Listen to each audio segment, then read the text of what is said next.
Hey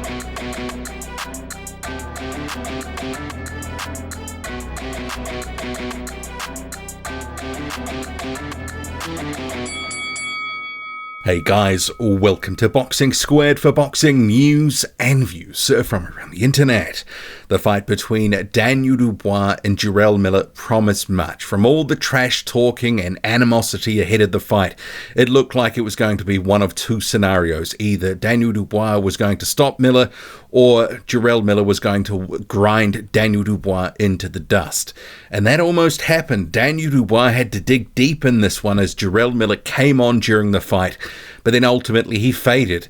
And I think many of us were pleasantly surprised and happy to see Jarrell Miller, the noted former multiple-time drug cheat, take an absolute beating in the later rounds as he completely gassed. This was a clean Miller who tried to turn it on in rounds 4 and 5, had a lot of success. He had Daniel Dubois basically at the point where he was losing his shape, looking like he was wilting, and perhaps the fight wouldn't go much longer, but Miller couldn't sustain it. He went to the well, tried to draw on what he used to be able to do, the pressure and volume game, but he didn't have it. He'd absorbed a lot of punishment in those first 3 rounds from Daniel Dubois, soaked it up and then turned it on, and then the tap ran dry. Daniel Dubois from round 6 started to pick it up as Miller faded. Dubois gets a second wind and absolutely just pours it on. And when I tell you rounds, about 8, 9 and 10 was target practice for Daniel Dubois, it was something to behold. Jarrell Miller received the beating that many of us were hoping that he eventually would get. And he was able to stave off that pressure and volume game that Miller's employed previously to get the best win of his career. Make no mistake, Daniel Dubois deserved this win. He deserved, to get some credit and accolades for this, given the grit and determination and heart that he's shown. Heading into this fight, based off some previous fights with Joe Joyce and Alexander Usyk, there's been questions about his heart. Had he quit? Would he be able to, if things got tough, respond and stay in the fight?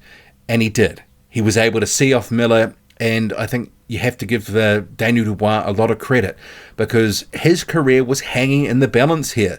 In a video on Patreon a few weeks ago, I had said in regards to this fight, it was almost like Frank Warren was throwing Daniel Dubois in and saying, look, it's sink or swim. It's now or never, and if it's never, maybe you're out the door. But he was able to back it up, and through the course of the fight, obviously the style of the fight changed as well. We saw a lot of movement early on from Daniel Dubois, and he seemed to have a lot of nervous energy. He was expending a lot of energy, pushing Miller off him, using his arms, and then later on having more of an inside trading war with Miller. And the jab, it was a key weapon for him in this one, sometimes literally stopping the 333-pound Miller in his tracks. And later in the fight, it was target practice. So we got a bit of everything. Miller came on, couldn't sustain it. Daniel Dubois delivers a beating in the end. The stoppage came 8 seconds from the end. You could probably say, given that Miller hadn't gone down, that perhaps the referee, given, the clacker had already gone, that Miller probably should have been allowed to see the bell. So it was a little bit in terms of a soft stoppage, but Miller, he probably can't complain. It was basically all one-way traffic the last few rounds. So a huge win for Daniel Dubois reinvigorates his career. After the fight, he said, look, he had to dig deep, and he said that he showed his heart. And that he did. He was asked about who he wants to fight, and he said, look, I just want to fight the top names, guys, on this card. I just want the big names to be in the big fights.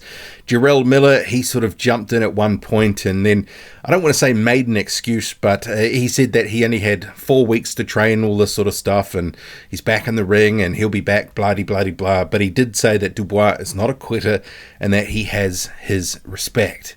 So, Jarrell Miller, if we never see him again, I don't care. I'm probably going to have a smile on my face for days. I was loving seeing Miller taking an absolute shellacking. He didn't deserve to get this opportunity. He didn't deserve, after all that he's done, to be on this card with some of the best heavyweights in the world and getting paid handsomely for it.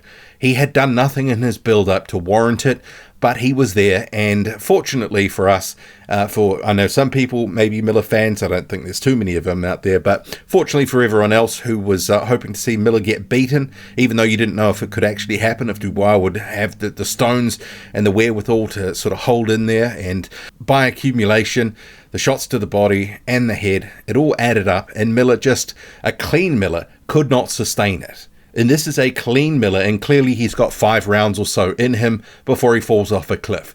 So people will be looking back suspiciously at some of those fights where he was the Energizer Bunny for 10 rounds and just grinding people into the dust. But Daniel Dubois, he moves on. Jarrell Miller, who cares? Don't care. I'm going to have a smile on my face for days after Daniel Dubois delivered a hellacious beating in the end.